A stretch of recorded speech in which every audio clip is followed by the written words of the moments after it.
মাহফিলে যদি মদের বিরুদ্ধে বক্তব্য দেওয়া যায়, মদ করে লোকেরা উঠে দাঁড়ায় বলে হুজুর বক্তব্য ঠিক হচ্ছে না। আর কিছু লোক আছে গাঁজা খায়, ইয়াবা খায়, যদি গাঁজার বিরুদ্ধে ওয়াজ করে ওই বক্তার ওয়াজ কিন্তু ওই গাঁজাখোর পছন্দ করে না। যুবক, তুমি যদি বিড়িখোরকে বন্ধু বানাও সে তোমারে বিড়ি দিবে, মদ করলে যদি বন্ধু বানাও সে তোমারে মদ খাওয়া শিখাবে, গাঁজা করলে যদি বন্ধু বানাও গাঁজা খাওয়া শিখাবে। আর যদি নামাজি মানুষটাকে বন্ধু বানাও, দেখবা আজান হয়ে গেলে তোমার মতো বন্ধুটাকে হাত ধরে ধরে মসজিদের ভিতরে নিয়ে যাবে। মারহাবা জোরে বলেন। আল্লাহ বলেন, বান্দারে শুনে রাখো, আমি আল্লাহ তোমারে জানাই দিলাম, শয়তান ডান দিকে বাম দিকে সামনে পিছন দিক থেকে দিয়ে আসবে। আল্লাহ বললেন, বান্দারে শয়তানের কাছ থেকে তোমরা যদি হেফাজত পেতে চাও, আমি আল্লাহ তোমাদের জানাই দিলাম, একটা কাজ যদি করতে পারো শয়তান 100% তোমাদের কাছে যেতে পারবে না। কাজটা কি? আল্লাহ বললেন, ইয়া আইয়ুহাল্লাযীনা আমানুত্তাকুল্লাহা ওয়া কুনু মা'আস সাদিকিন। আরেকটু জোরে বলেন। আমার দিনী ভাই, আল্লাহ বলেন, বান্দারে শুনে রাখো, তুমি যদি জান্নাতে যেতে চাও, আমি আল্লাহ জানাই দিলাম, পৃথিবীর কাউকে ভয় করা যাবে না। ও যুবক, তোমাকে আমি 2টা হাত জোর করে বললাম, তুমি যদি জিনা করতে যাও ঘরের দরজাটা বন্ধ রাখবা, পৃথিবীর কোনো মানুষ দেখবে না। মদ খাওয়ার জন্য তুমি যদি যাও, পৃথিবীর কোনো মানুষ দেখবে না, সিসি ক্যামেরাতে ধরা পড়বে না, কিন্তু তুমি মনে রাখবা, কিরামান কাতিবিন, সম্মানিত লেখক দয় তোমার সকল আমল নামাগুলো রেকর্ড করে রাখতেছে। ও আল্লাহর বান্দারা বুঝবেন ভালো করে, ধনের সিসি ক্যামেরা নষ্ট হতে পারে, কিন্তু আল্লাহর চোখ কিন্তু কখনো ফাঁকি দেওয়া যাবে না।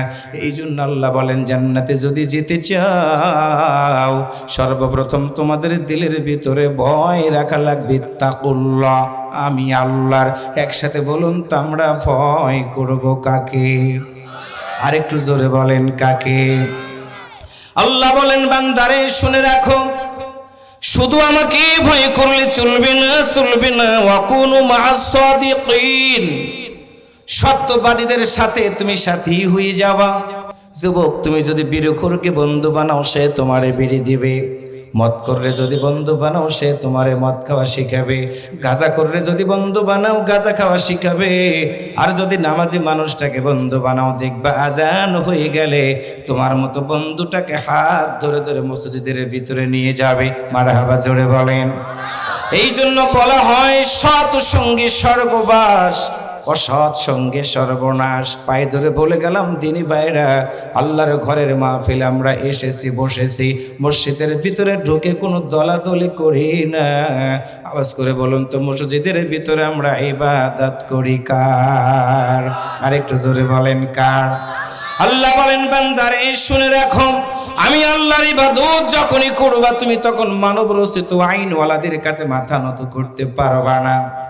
নামাজের ভিতরে দাঁড়ায়া রুকুর হালাতে গিয়ে, সেজদার হালাতে গিয়ে তুমি যখন বলো সুবহানা রাব্বিয়াল আলা, সুবহানা রাব্বিয়াল আলা, সুবহানা রাব্বিয়াল আলা, আল্লাহ তখন তার রহমতের হাত আমাদের মতো বান্দার মাথার উপরে দিয়ে বলে, লা তাকনাতু মির রাহমাতিল্লাহ, বান্দারে নিরাশ হয়ে যেও না।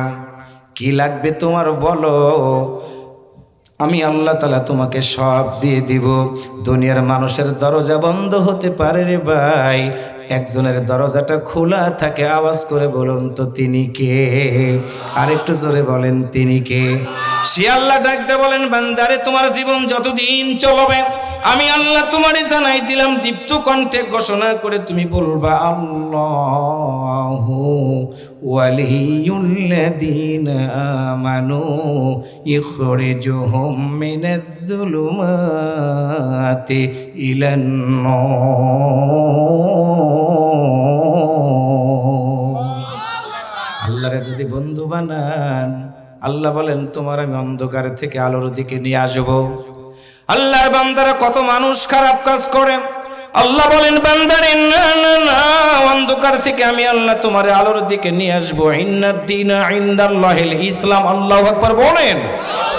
আমি তোমাকে ইসলামের ভিতরে ধাবিত করে দিলাম রে বান্দা।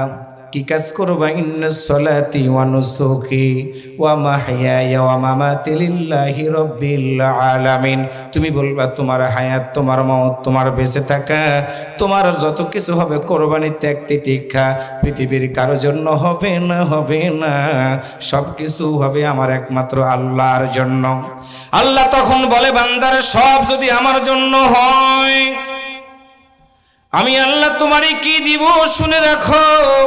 ওয়াদাল্লাহু আল্লাযীনা আমানু ওয়া আমিলুস সলিহাতি লাহুম মাগফিরাত। আল্লাহু আকবার বলা দরকার। আল্লাহ বলেন, তুমি যদি আমার হও, তুমি যদি ঈমানদার হও, তুমি যদি আমারে বন্ধু বানাও, বন্ধু বানাও, আমি আল্লাহ কি করব? তোমাকে ওয়াদা দিয়ে দিলাম, আল্লাযীনা আমানু, তোমরা যারা ঈমান আনবা, ওয়া আমিলুস সলিহাত, ভালো কাজ করবা, বান্দার আমি আল্লাহ বললাম, ইয়াগফির লাকুম যুনুবাকুম ওয়া ইউদখিলুকুম জান্নাত, আমি আল্লাহ তোমার গুনাহ খাতা মাফ করে দিয়ে দিব। আমার সামনে যারা বসা, আপনাদের জীবনে মনে হয় কোনো গুনাহ নাই?